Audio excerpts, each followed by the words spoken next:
تقریب نکاح جاری تھی۔ نکاح خان نے دولہے سے اس کا نام پوچھ کر لکھا اور پھر اس کے والد کا نام پوچھا۔ دولہا اس سوال سے گھبرا گیا اور نکاح خان سے کہا، ہم دو ماں بیٹا ہیں، میں نے کبھی اپنی والدہ سے اپنے والد کا نام نہیں پوچھا، لہٰذا میں اپنی والدہ سے پوچھ کر آتا ہوں، یہ کہا اور گھر چلا گیا۔ محفل میں موجود لوگوں میں سے کسی کو بھی اس کے والد کا نام معلوم نہیں تھا۔ گھر میں داخل ہو کر اس نے والدہ سے اپنے والد کا نام پوچھا۔ والدہ بھی گھبرا گئی اور گمسم خاموش ہو گئی۔ دولہے نے کئی بار اپنی والدہ سے پوچھا اور آخرکار شدید طیش میں آ گیا اور غصے میں اپنی ماں سے نہ جانے کیا اول فول بکتا رہا۔ گھر میں جمع تمام عورتیں بھی خاموشی سے ماں بیٹے کا مکالمہ سنتی رہیں اور حیران تھیں کہ آج تک یہ سوال کرنے کا خیال ہمیں کیوں نہیں آیا، جبکہ ماں بیٹے کی زندگی اسی محلے میں گزری ہے۔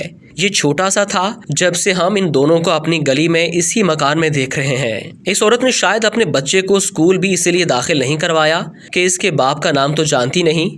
اچانک اس نے اپنی ماں سے کہا، اگر تو مجھے میرے باپ کا نام نہیں بتا سکتی تو اس شرمندگی کی زندگی سے بہتر ہے میں خودکشی کر لوں۔ جیسے ہی ماں نے بیٹے کے یہ الفاظ سنے تو تڑپ اٹھی اور بھاگ کر اسے روکا اور کہا، میری بات سن لو، پھر جو جی میں آئے کر لینا۔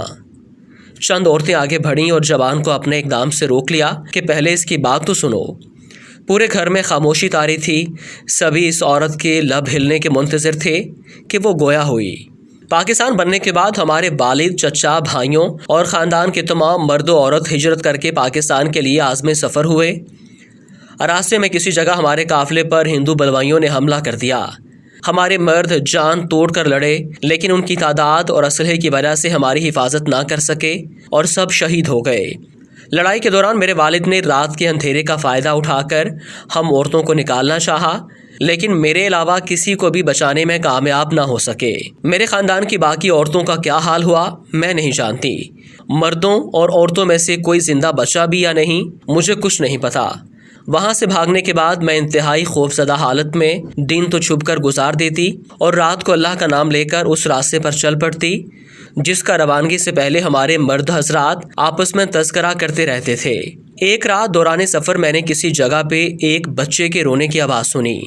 آگے جا کر دیکھا تو کئی لاشوں کے درمیان ایک شیر خوار بچہ پڑا ہوا تھا۔ میں نے اسے اٹھا لیا، سینے سے لگائے سفر کرتی رہی اور آخرکار پاکستان پہنچ گئی۔ مہاجر کیمپوں میں کسی جگہ بھی مجھے اپنے خاندان کا کوئی فرد نظر نہ آیا اور یوں میری دنیا صرف میرے اور اس بچے تک محدود رہ گئی۔ میری عمر کم تھی اور ابھی میری شادی بھی نہیں ہوئی تھی۔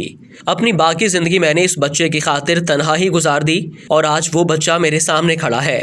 اب بتاؤ، رات کے اندھیرے میں لاشوں کے درمیان سے اٹھائے گئے بچے کے والد کا نام مجھے کون بتاتا؟ ماں کی بات مکمل ہونے تک ہر آنکھ اشکبار تھی اور وہ بیٹا جو کچھ دیر پہلے ماں کو جلی کٹی سنا رہا تھا حیرت اور ممنونیت کا پہاڑ بنا کھڑا تھا۔ پھر شرمندگی کے ساتھ آگے بڑھا اور اس عورت کے احسانات کا بوجھ اٹھائے اس کے قدموں میں گر گیا۔ میرے نہایت ہی محترم و قابل قدر قارئین کرام جن صاحب نے مجھے یہ واقعہ سنایا تھا، ان کا دعویٰ تھا کہ وہ اس تقریب میں موجود تھے اور اس کے عینی شاہد ہیں۔ آج جب بھی اپنی نوجوان نسل کو آزادی کی حیرت انگیز خوشیاں مناتے ہوئے دیکھتا ہوں تو مجھے وہ ماں اور اس جیسی قربان ہونے والی لاکھوں جانیں یاد آ جاتی ہیں۔ قیام پاکستان کے دوران ہمارے بزرگوں، جوانوں، ماؤں اور بہنوں نے جو قربانیاں دی ہیں، انہی کی بدولت آج پاکستان دنیا کے نقشے پر ایک آزاد مملکت کی حیثیت سے ابھرا ہے۔ جس نامساعد حالات میں بر صغیر کے مسلمانوں نے قائد اعظم کی قیادت میں ہجرت کی، وہ انتہائی کٹھن اور دل خراش منظر تھا۔ گھر بار، خاندان، اپنی جمع پونجی اور مال اسباب چھوڑ کر مسلمانوں نے ہجرت کی تو ہندو مسلمانوں کے راستے میں رکاوٹ بن گئے اور مسلمانوں پر طرح طرح کے ظلم ڈھائے گئے۔ ہزاروں خاندان اجڑ گئے، گھر بار لٹ گئے، مگر مسلمان اپنے موقف سے پیچھے نہیں ہٹے۔